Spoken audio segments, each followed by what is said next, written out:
Welcome to Afternoon Light, the podcast of the Robert Menzies Institute, hosted by Georgina Downer.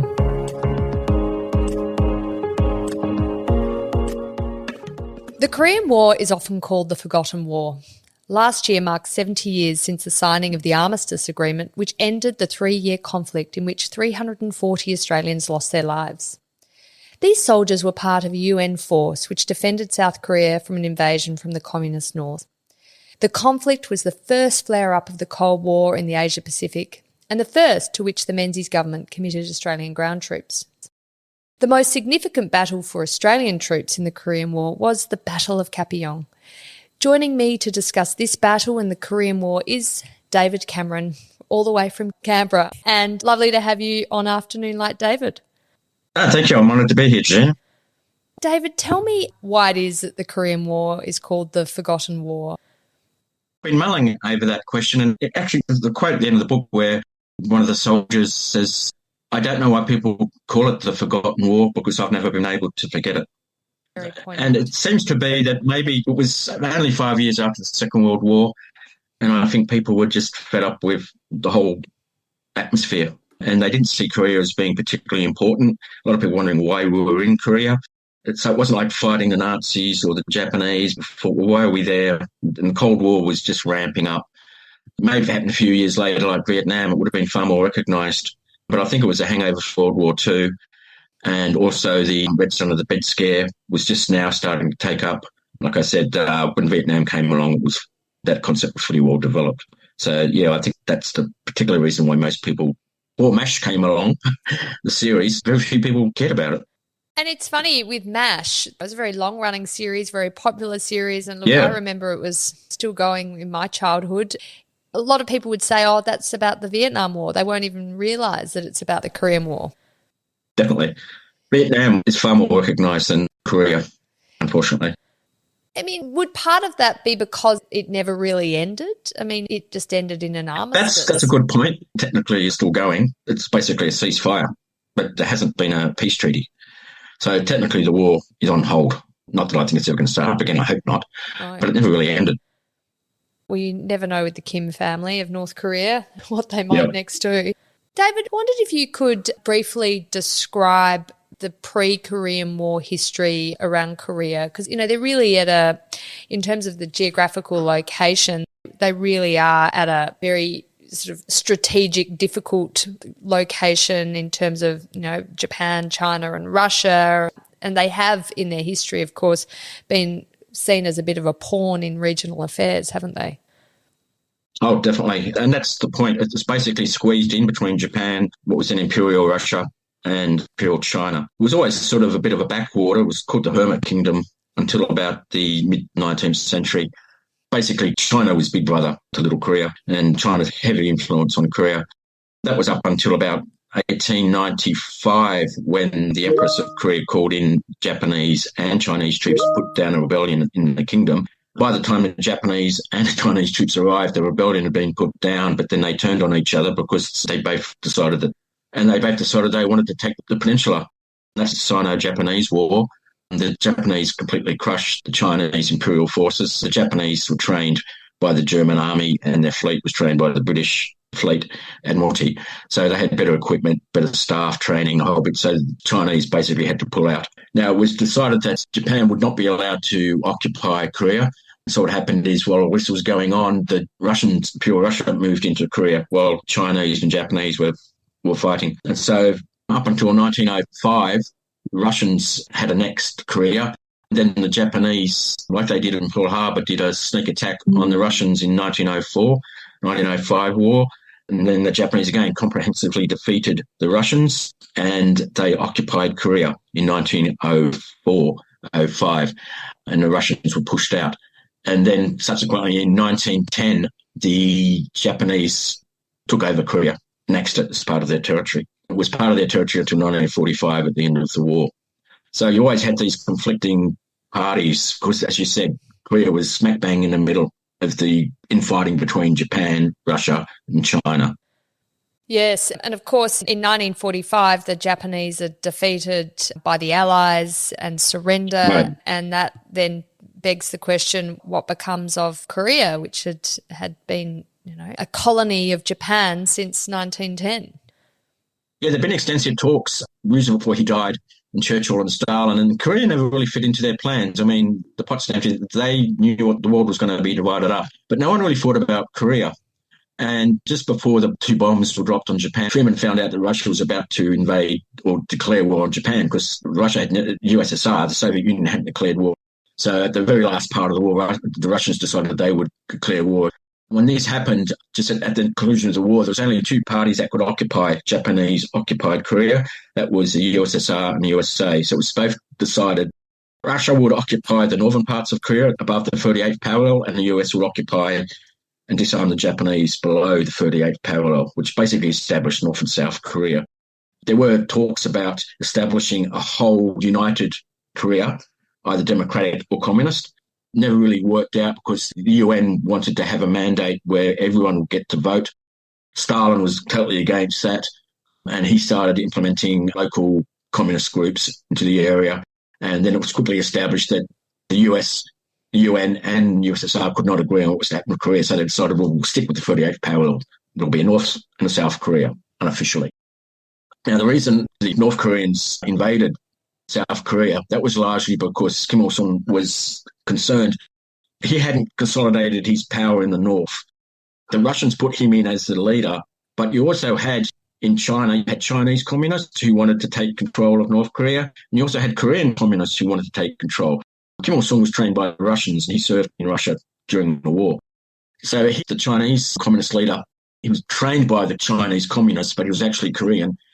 He was talking up about reuniting Korea. So basically, Kim Il-sung realised that this was now the time to strike. He was politically weak. He was scared that this character in China, he was going to out-nationalise him in terms of uniting Korea. So Kim Il-sung had to be seen as a strong leader. So he decided he was going to invade and out-nationalise the communists who were outside of his group. So what happened was Kim Il-sung realised that now was the time to strike, because the Americans were pulling out of South Korea and they were going to leave equipment for the South Koreans. South Koreans had nothing, basically. They had bugger all artillery, didn't have an air force. They had an army, but half the army had no weapons, while North Korea was being flooded with arms from Russia and from China. So Kim Il-sung realised, if we're going to win, now's the time to do it. The US is pulling out.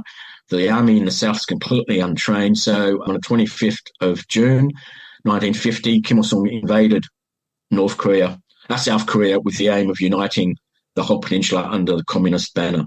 That way, he would also silence his critics in the north.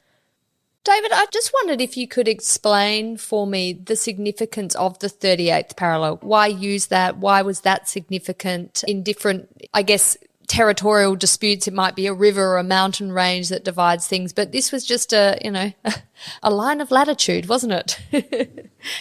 Well, that's exactly why it was picked, because it was halfway across the peninsula. But as you say about ranges and rivers, everything in Korea goes north-south. The mountains go north-south, so there's nothing going east-west.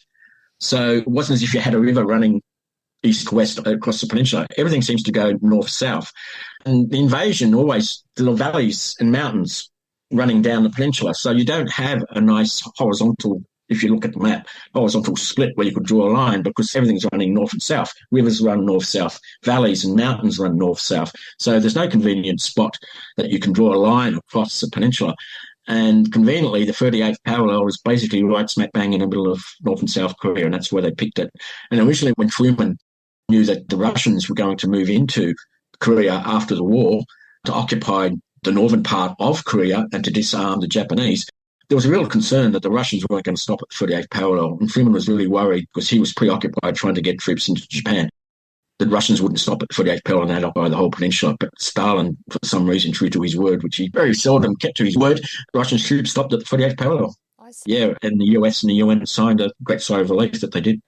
So, obviously Korea has been split for 70 years, so the cultures in North and South Korea would be very different these days. But back in the 1940s, was there much of a difference? They've been under Japanese colonial rule, obviously, which was pretty repressive. But were Koreans, in terms of their identity, did they view themselves very much as one Korean people? No. Japanese support group who were looked after by the Japanese, and then there were the workers and the unions and the communists, a very fractured society. A lot of the young boys in the villages were taken by the Japanese and put into the army. Most of them weren't trusted. They were put in as prisoner of war guards, that type of thing. But there was a clear division between the hierarchy, those who have and those who have not. And then you also had the added complications of you had various fractions of, you've got the Chinese communists, you've got the Korean communists, you've got the USSR communists working in the north. And in the south, the Americans were propping up the democratic regime and industry. So between the 40s and 50s, you did have very stark upper class and peasant class and pretty much nothing in between. And they were at each other's throats. And then you also had warlords who had their own territorial areas. So it was very much a fractured society. And the Japanese made sure it stayed that way. Their intelligence services were very keen to make sure that the society was completely broken up. And they did a lot of work in that regard and made sure that the Japanese Korean allies were basically running the show. And Kim Il-sung, leader of North Korea, what was his relationship like with the Japanese during their colonial times? He was basically locked away in Russia during the 30s and the 40s. He spent most of his time in World War II. I read somewhere that he actually fought in Stalingrad with the Russians. But yeah, he was basically in Russia and he was groomed. He was seen by the Russians as being a future leader of Korea. And he didn't go back into Korea until after the war. He was installed there by the Russians, by Stalin. And there was this complete, like I said, you've got the three factions of the Communist Party each vying to take over Korea. And it was Kim Il-sung and the Soviets that basically won out in the end. But he was still concerned about the Chinese communists and the homegrown communists. And like I said before, that's one of the reasons he invaded, because everyone was saying, well, we have to unite the peninsula under the communist banner. And Kim Il-sung thought, well, if I don't do that, then I might get usurped by two other guys who are claiming that we need to reunite. So that's, again, one of the reasons why he decided to invade. The time was right because he had better forces and he also needed to consolidate his power in the north. And the way to do that was to invade the United under a communist banner.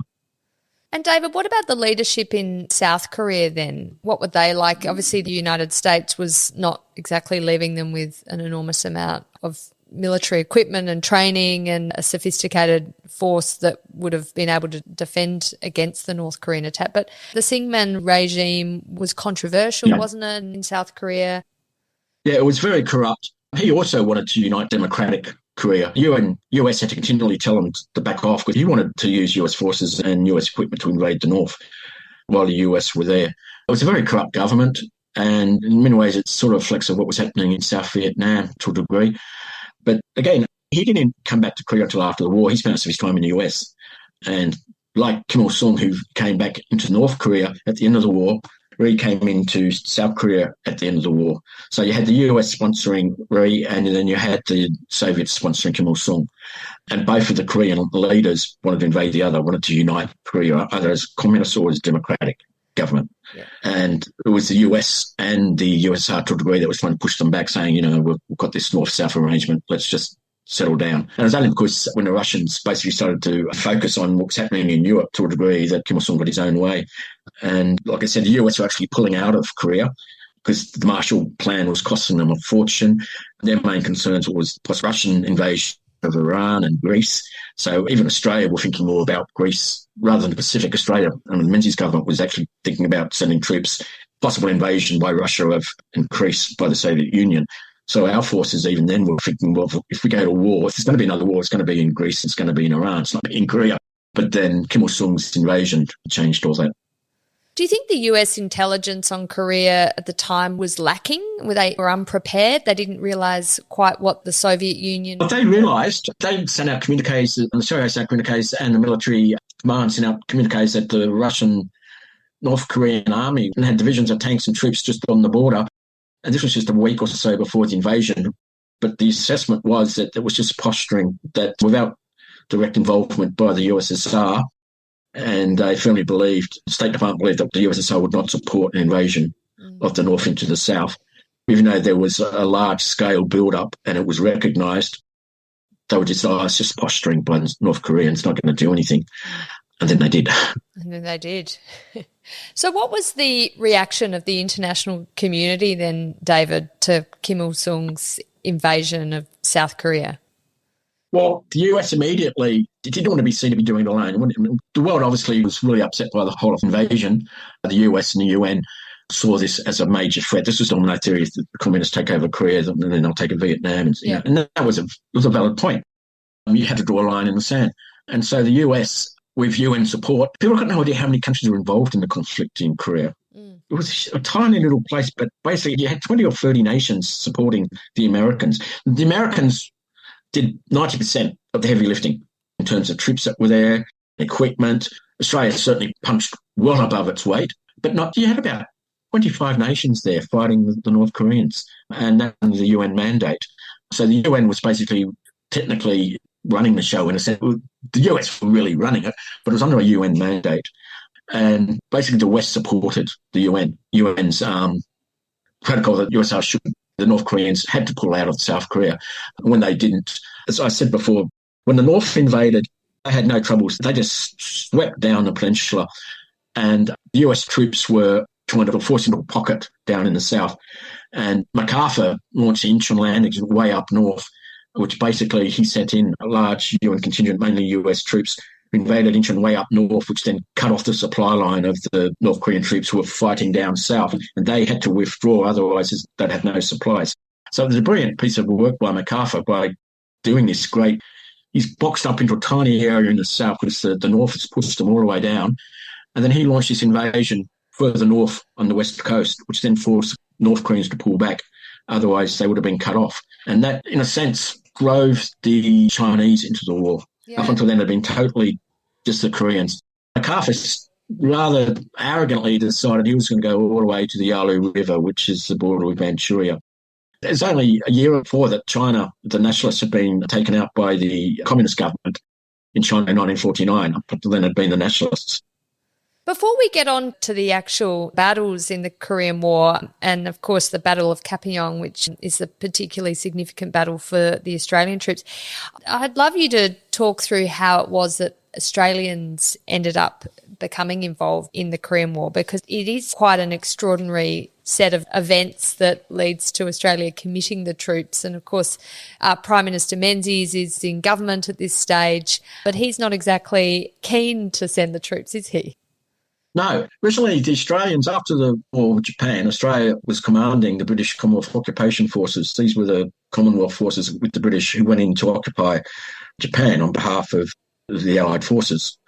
And Australia committed something like roughly 66-70% of the force was Australian personnel, men and women, of the nursing services, the Army, the Air Force, the Navy. And Australia was basically doing all the heavy lifting, not only personnel, but we were basically equipping and supplying the Commonwealth force there. And of course, that was a drain on our resources. And over time, people started to pull out of Japan because it was just too expensive and there was no real reason to be there. The Americans were there. Australia started to pull out. The Australian battalions that were there were eventually turned into the Royal Australian Regiment, the 1st, 2nd, 3rd. And by the time the Koreans invaded, basically we only had half a battalion there, or half a regiment, because everyone was going home. And then when the North Koreans invaded the south, the Australians were there, the half regiment that was there, they were immediately told, well, highly likely we're going to be committed to Korea. Originally they said they weren't going to be committed to Korea because they didn't have enough troops, they didn't have supplies, and most of them had gone home. So they're saying, look, we're not going to be committed. But soon after that, it became clear that we were going to be committed. If I remember right, it was Fadden, Prime Minister Menzies was on his way to the US when the invasion happened, and Australia was not going to commit any troops to Korea at that point. But then Fadden got the information that the UK and New Zealand were about to commit troops there. So unbeknown to Prime Minister Menzies, he committed Australian troops. He preempted the British and the New Zealanders. And so when Menzies arrived in the US, by default, he committed Australia to the war because the announcement was made in Australia that Australia was sending troops because they wanted to put themselves in good graces with the US, to be behind the New Zealanders and the British. So we announced we were going to join the UN forces in Korea a few hours before the UK and New Zealand did. I understand when Menzies was notified of Fadden's decision, he was pretty angry, but then had to quickly give a media interview and sounded like it was all his idea and decision and absolutely supportive and no qualms at all about announcing this commitment of Australian troops. So a bit of smooth politics and smooth diplomacy. despite all the ructions beneath the surface. Oh, yeah. So Australian troops were going to be committed, but thanks to the Australian High Command, unlike the British committed troops immediately from India and from Japan, and they went straight into Korea, and they suffered badly. And to Australians' credit, Lowell, who was in charge of the army, said, we're not sending the troops in until, the whole regiment is together and they're trained with new equipment. So we didn't go in up until after the Incheon landings. And when we went in well-trained, well-equipped, where the others had gone in there as like a fire brigade to try and save the situation. They got mauled terribly. But thanks to General Rao, he said, no, we're not going to rush. We're going to get the whole regiment, 3 Royal Australian Regiment together, and then we'll go into Korea. And that's what happened. They went into Korea just after the Incheon landing, and North Koreans were forced to fall back. And Australia in Korea did a fantastic job. They were often up front. And I go into what happened just before Kapyong about all the Australian engagements. And back then, the Australians were truly recognised for what they did in Korea. The media and the Americans and the Brits were very supportive of Australia's actions, and they recognised we punched well above our weight. It was the quality of Australians, not the quantity of equipment and stuff. And of course, this was the start of the Australian Army too. World War II was, we didn't have a standing army, really. It was militia and that. Just before Korea, we actually started our standing army, which we now call the Australian Army. It only started just before Korea. And what happened with Korea was when the war started, it broke out, we had a large pool of men who fought in the Pacific. And they realised we were going to need more than probably one regiment, if only to rotate and have reserves. So they called only men who'd been in the Pacific, 2nd IF men, to volunteer for this special force to go to Korea, because they didn't have to train them.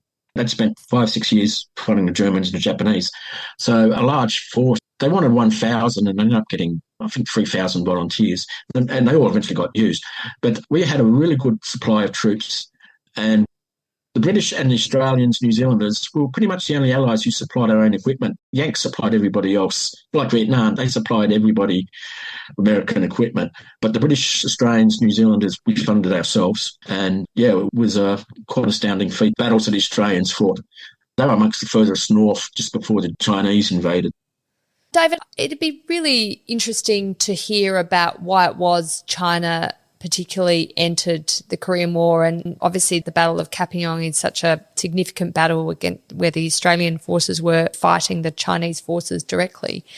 So can you describe the situation that led to the Chinese, the PLA, I guess it was, by then, given the communist takeover of China in 1949, how it was that the PLA entered this war?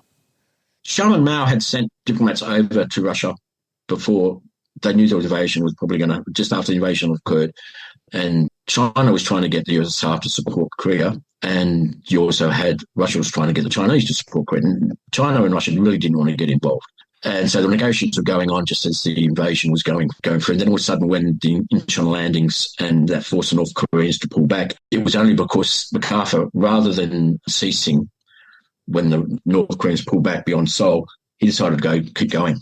And when he decided to keep going, he decided that it was going to go right up to the Chinese border. And when that started to occur, then the Chinese started going, oops, now we're going to have to get involved because, A, it's making us look weak if we don't do anything.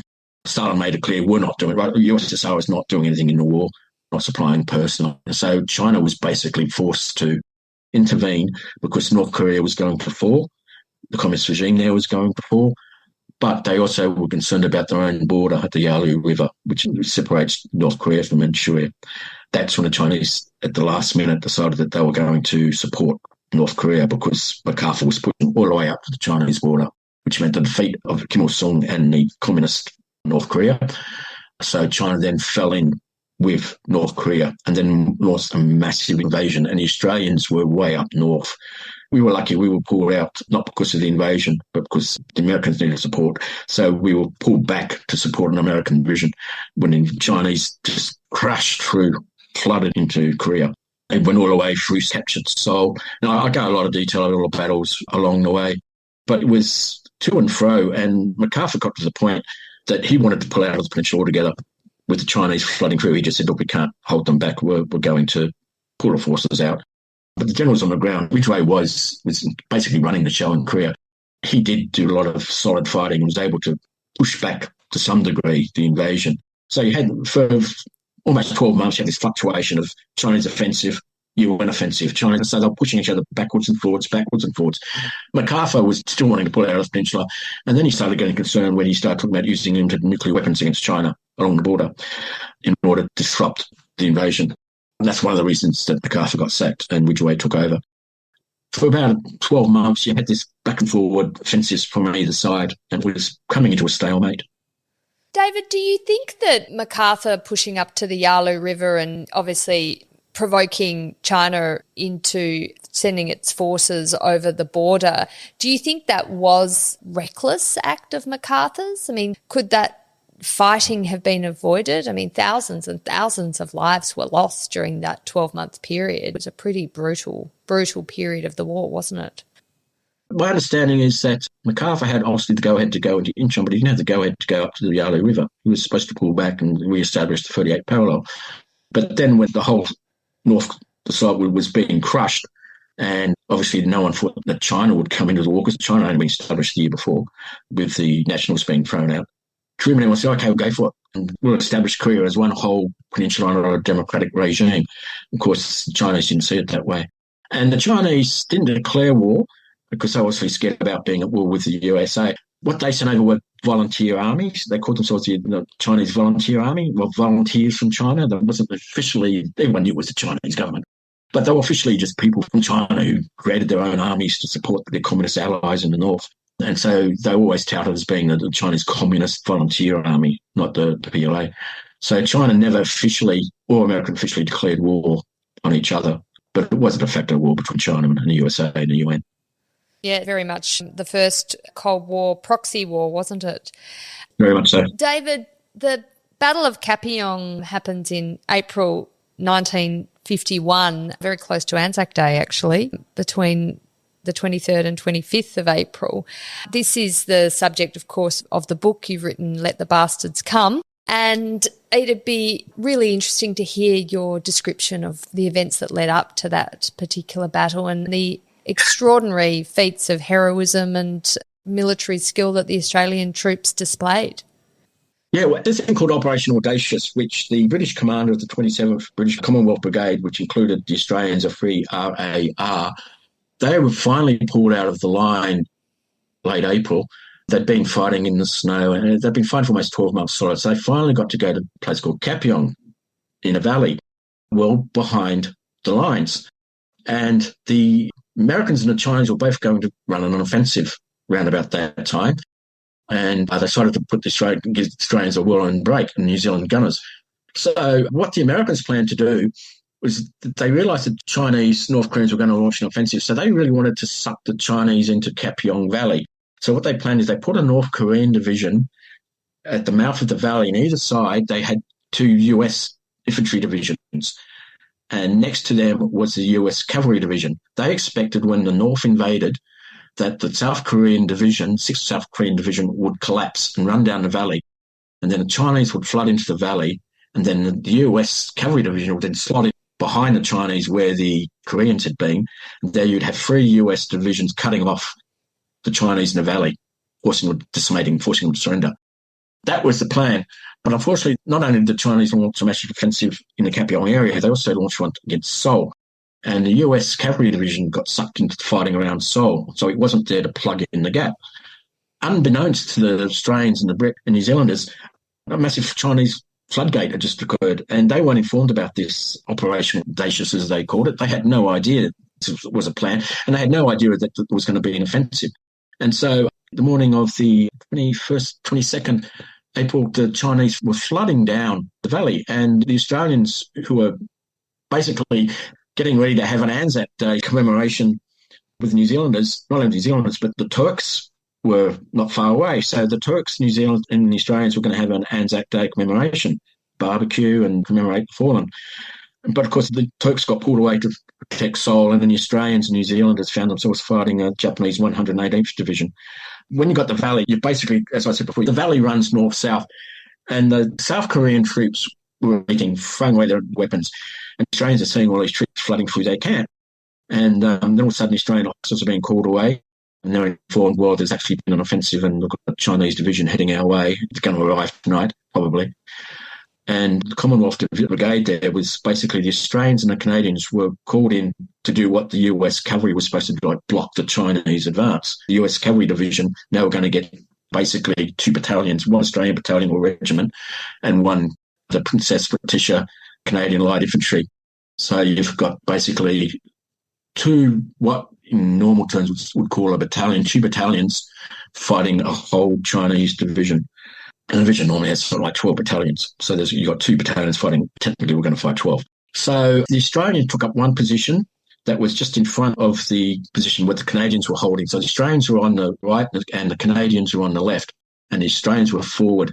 So the first attack that fell upon the Australians at Kapyong, they occupied a hill called Hill 577, and they were on that hill.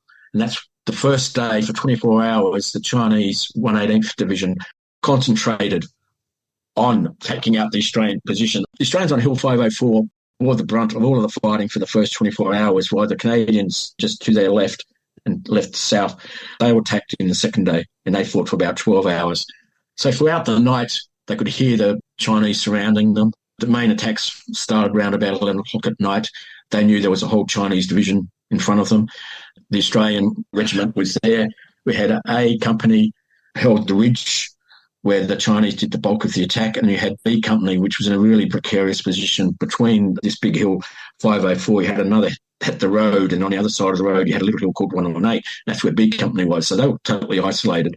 So between the main Australian defence, you've got one little B Company, basically a sandwich in between the Australians and the Canadians. And because they came under immense attack, Hill 504 became under immense attack. Went on all day, all throughout the night. And, yeah, it was really horrific. And the next day, the Chinese, they couldn't break through on the ridge lines where A Company was holding, so they attacked D Company's position on the summit. And a tragedy happened there when they were fighting. The Chinese were climbing up to the summit, and we had no artillery support because New Zealand gunners were there, but they couldn't register the guns. They registered the next morning, but for some reason they said they couldn't register the gun. They could have just let off shells and then drew back the shells until they hit their targets, but the New Zealanders didn't do that for some reason. Next day, the New Zealanders offered great artillery support, but during the night there was no artillery support. And so the Chinese were continually doing human wave attacks against the Australians on the ridges and the summit. And at daybreak, the Chinese decided rather than attacking the front along the ridge, they'd go round to the right and try and attack the summit where D Company was. And what happened then was they called in air support, and some American pilots came down and Corsairs and dropped napalm the Australian position, believing that the Chinese were there. And I've interviewed some of the guys that were there, and they talk about they were on a summit and they could see these Corsairs coming down. And then they realised by the tanks that they were dropped. They weren't bombs, they were tanks, they were napalm tanks. And so a lot of guys tried to dive off the top of the summit. And one guy said, you could see it like tumbling, the first one. And he claimed that there were 2. Most people said there was 1, but he and a few others said, no, there are actually 2 napalm bombs. And descriptions about Australians up on the summit walking through flame, coming out with their skin basically burnt off. I'll just read you a description of that attack. Napalm is a pretty ferocious sort of weapon.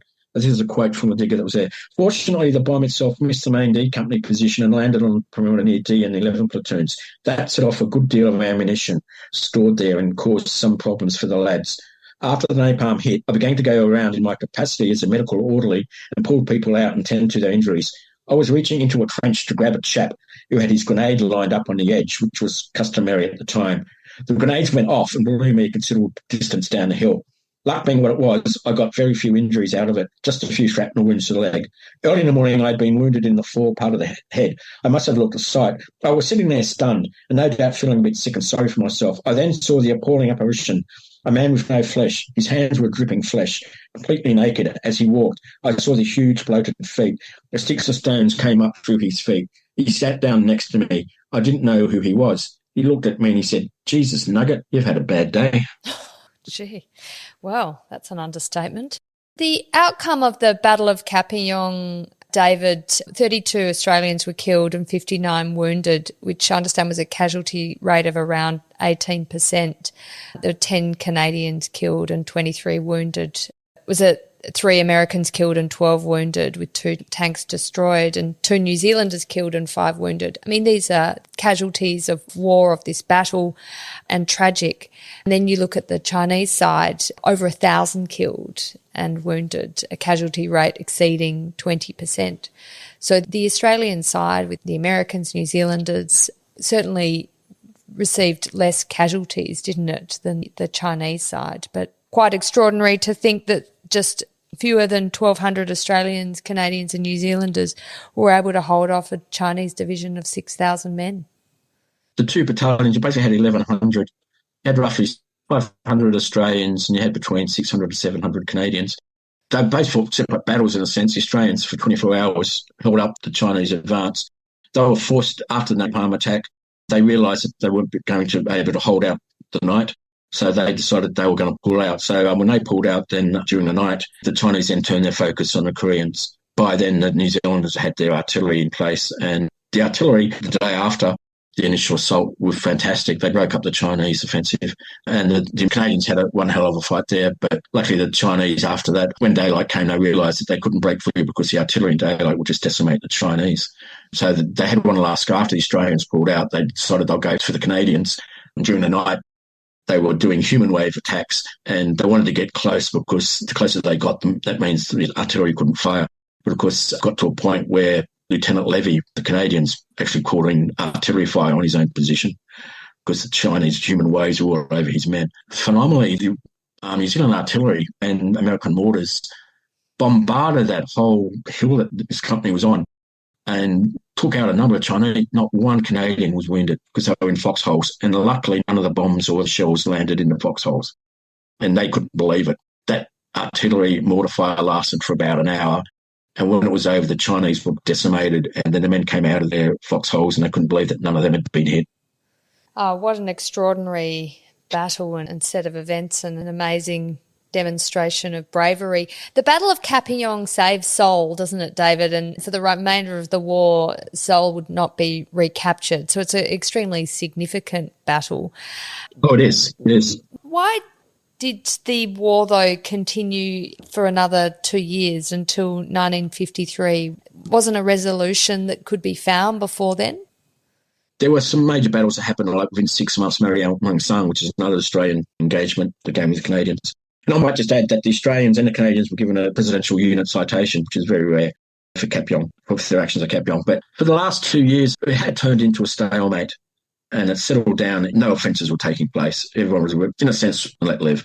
And then they decided to have a ceasefire, and then they established North and South Korea because no one was going to win. But it took another 2 years of basically facing each other off, and they decided, no, we'll have a ceasefire. But there hasn't been a treaty. The war technically still exists. Yeah.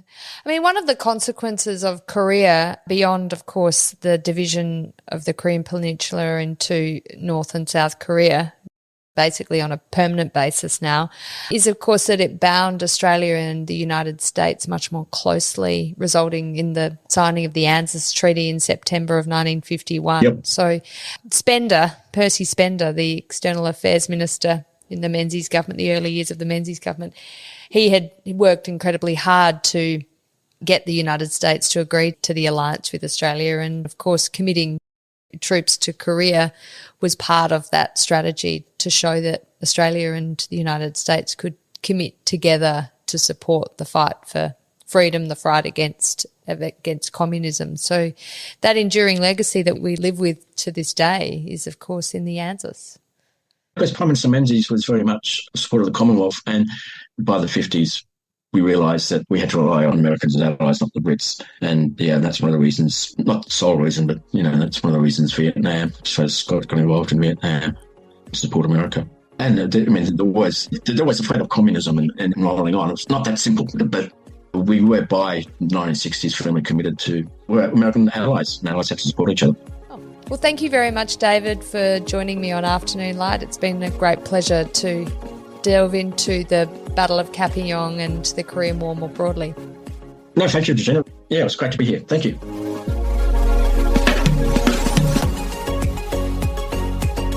That's it for this week's episode of Afternoon Light, the podcast of the Robert Menzies Institute. Please make sure to subscribe and catch up on our latest online content on our website or on Twitter, LinkedIn or Facebook.